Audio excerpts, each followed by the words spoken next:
जंगल में हो रही बहुत तेज बारिश में फंसी मुनमुन चिड़िया अपने 3 बच्चों के साथ फंसी टूटे फूटे और पुराने घोंसले में छुपी बैठी थी।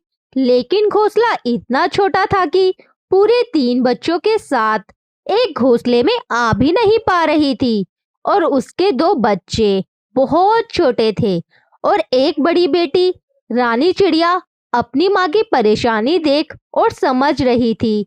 मम्मी, इतनी तेज बारिश में पानी भी घोंसले के अंदर आ रहा है, अब हम क्या करें? हम क्या कर सकते हैं बेटा?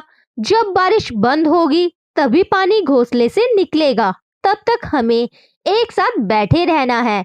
मुनमुन चिड़िया अपनी बेटी रानी चिड़िया को समझा रही थी कि तभी उनका घोंसला आधा पेड़ से टूटकर गिर जाता है और चिड़िया का छोटा बच्चा जो घोंसले में उस तरफ बैठा था वो भी गिरने से बाल बाल बचता है और अपने बच्चों को अपने पंख के नीचे छुपा लेती है। मम्मी, चिंटू ठीक तो है ना? चिड़िया का दूसरा छोटा बच्चा भी डर के मारे जोर जोर से रोने लगता है। रानी, तुम पिंकी को चुप कराओ, मैं चिंटू को देखती हूँ। ऐसे घोंसले की वजह से वो भी डर गया है, कुछ बोल भी नहीं पा रहा। हमारा घोंसला भी टूट गया है, अब हम कहाँ रहेंगे? इतनी बारिश में कोई बात नहीं बेटा, कहीं तो रह लेंगे। आओ अपने पड़ोसी कालू कौवे के घर चलते हैं, वो हमारी मदद जरूर करेगा। ऐसी बारिश में मुनमुन चिड़िया अपनी बेटी को समझाने के लिए ये बात बोल देती है, जबकि अपना घोंसला टूट जाने की वजह से वो भी बहुत दुखी थी। चिड़िया इतनी भारी बारिश में अपने बच्चों को बाहर भीगने नहीं दे सकती थी, इसलिए वो अपने पड़ोसी कालू कौवे के पास जाती है और बाहर से उसका दरवाजा खटखटाते हुए आवाज लगाती है, कालू भैया, ओ कालू भैया, दरवाजा खोलो, हमें तुम्हारी मदद की जरूरत है। मुनमुन उस तेज बारिश में अपने 3 बच्चों के साथ कालू के घर के बाहर खड़ी रहती है, लेकिन थोड़ी देर तक कोई भी दरवाजा नहीं खोलता और थोड़ी देर के बाद कालू कौवा दरवाजा खोलता है। इतनी रात को परेशान क्यों कर रही हो? नींद से उठा दिया मुझे। कालू भाई, इतनी बारिश में मेरा घोंसला टूट गया है, क्या तुम मेरे बच्चों और मुझे एक रात के लिए अपने घोंसले में रहने दोगे? नहीं, मेरे घोंसले में इतनी जगह नहीं है और इतनी तेज बारिश में जाओ और कहीं जाके मदद मांगो, तुम्हारी कोई मदद नहीं कर सकता। कालू कौवे के मना करते ही मुनमुन की आंखों में आंसू आ जाते हैं। अरे कालू भाई, तुम मेरे पड़ोसी हो, अगर तुम मेरी मदद नहीं करोगे तो कौन करेगा? मेरे छोटे छोटे बच्चों को देखो, पिंकी और चिंटू तो कितने छोटे हैं। मुनमुन बहन, मैं तुम्हारी कोई मदद नहीं कर सकता, अभी जाओ यहाँ से। इतना बोल के कालू मुनमुन के सामने ही अपने घर का दरवाजा बंद कर लेता है। बारिश और ज्यादा तेज हो जाती है और अभी कालू कौवे के घर के बाहर खड़ी मुनमुन चिड़िया बिल्कुल बेबस होके अपने 3 बच्चों के साथ इस बारिश में भीगती रहती है।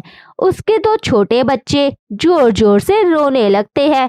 मुनमुन चिड़िया और रानी चिड़िया दोनों मिलकर दोनों को चुप कराती है और बारिश से बचने के लिए इधर उधर आसरा ढूंढती है। एक जगह पेड़ पर घने पत्ते थे और उस जगह बारिश की बूंदाबांदी कम आ रही थी, इसलिए चिड़िया माँ अपने छोटे बच्चों को बिठाकर दूसरे पड़ोसी तोताराम तोते के घर जाती है।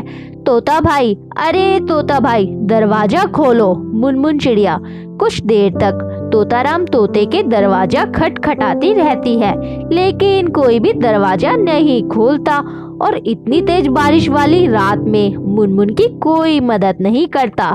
मुनमुन चिड़िया वापस अपने बच्चों के साथ आकर बैठ जाती है और अपने पंख फैलाकर अपने बच्चों को बारिश से बचने के लिए कोशिश करती रहती है, लेकिन कोई फायदा नहीं होता। बारिश बहुत तेज थी। मुनमुन चिड़िया और उसकी बेटी रानी चिड़िया दोनों छोटे बच्चे भी बारिश में भीग जाते हैं। बेबस चिड़िया माँ अपने बच्चों को भीगने से नहीं बचा पाती। अगली सुबह सूरज निकलता है और बारिश बंद हो जाती है। तब तक मुनमुन चिड़िया जगती रहती है। उसके बच्चे डाल पर सो रहे थे। वो रात भर उन पर निगरानी रखती है। उठ जाओ बच्चों, बारिश बंद हो गई है। देखो सूरज निकल आया है। मुनमुन की आवाज लगाने पर उसके 2 बच्चे उठ जाते हैं, लेकिन तीसरा बच्चा आँख नहीं खोलता है। पिंकी के साथ बैठी रानी चिड़िया उसे उठाने की कोशिश करती है। उठो चिंटू उठो, सुबह हो गई है और बारिश भी बंद हो गई है। क्या हुआ रानी? चिंटू को पता नहीं। माँ चिंटू को क्या हो गया? वो अपनी आंखें ही नहीं खोल रहा। अरे चिंटू को तो बहुत तेज बुखार है, पर क्या करूं, मुझे तो कुछ समझ में ही नहीं आ रहा। हमें चिंटू को लेकर डॉक्टर के पास जाना होगा। रात को तेज बारिश में भीगने की वजह से उसे बुखार आ गया है। लेकिन माँ हमारे पास तो कोई भी पैसे नहीं है। बिना पैसों के डॉक्टर चिंटू का इलाज नहीं करेगा। इतना कहकर मुनमुन डॉक्टर के पास आती है। तब तक आप कमेंट्स में बताएं 1+1 कितना होता है। बहुत तेज बुखार है, मेरी मदद कीजिए डॉक्टर। कबूतर तीनों बच्चों को ध्यान से देखता है। वो सब देखने में गरीब और गंदे लग रहे थे। ठीक है, पहले तुम मेरी फीस दे दो, फिर मैं तुम्हारे बच्चों का इलाज शुरू कर दूंगा। मेरे पास कोई भी पैसे नहीं हैं, लेकिन मैं उधार लेकर आपकी फीस जमा कर दूंगी। अभी तो आप मेरे बीमार बच्चे का इलाज कर दीजिए। मैंने कोई मुफ्त में दवा देने के लिए अपना क्लिनिक नहीं खोल रखा। तुम अपने बच्चों को यहाँ से ले जाओ, और अगर पैसे नहीं है तो दोबारा यहाँ मत आना। डॉक्टर साहब, आप ऐसा कैसे कह सकते हैं? एक बार मेरे बच्चों को देख लीजिए, इसको बहुत तेज बुखार है। मैंने कहा ना, आपकी फीस और दवाई का खर्चा धीरे धीरे करके चुका दूंगी। डॉक्टर कबूतर चिड़िया की मदद नहीं करता, उसको बच्चों के साथ अपने क्लिनिक से बाहर निकलवा देता है और मुनमुन चिड़िया अपने बच्चों के साथ बाहर आती है। तब तक बारिश फिर से शुरू हो जाती है और वो तीनों बारिश में भीगने लगते हैं। उनका घोंसला भी टूट गया था और एक बच्चा भी होश में नहीं आ रहा था। उसे बहुत तेज बुखार था। वो दोबारा से भीगने लगते हैं। तभी वहाँ डॉक्टर नजर आता है और वो मुनमुन चिड़िया की मदद करता है, लेकिन चिड़िया का बच्चा तब तक मर जाता है। तो मुनमुन चिड़िया बहुत रोती है। मैं कितनी बेबस माँ हूँ जो अपने बच्चों को बारिश से नहीं बचा पाई और ना ही भीगने से, और मेरा एक छोटा बच्चा मर भी गया। चलो चिड़िया बहन, तुम मेरे घर में रुक जाओ जब तक बारिश नहीं रुकती। उसके बाद तुम अपना घोंसला ठीक करा लेना। मुनमुन चिड़िया के पास में और कोई जगह भी नहीं थी सर छुपाने के लिए। उसका एक बच्चा मर भी गया था और वो नहीं चाहती थी कि उसके पास जो बच्चे हैं उनमें से किसी को कुछ हो जाए।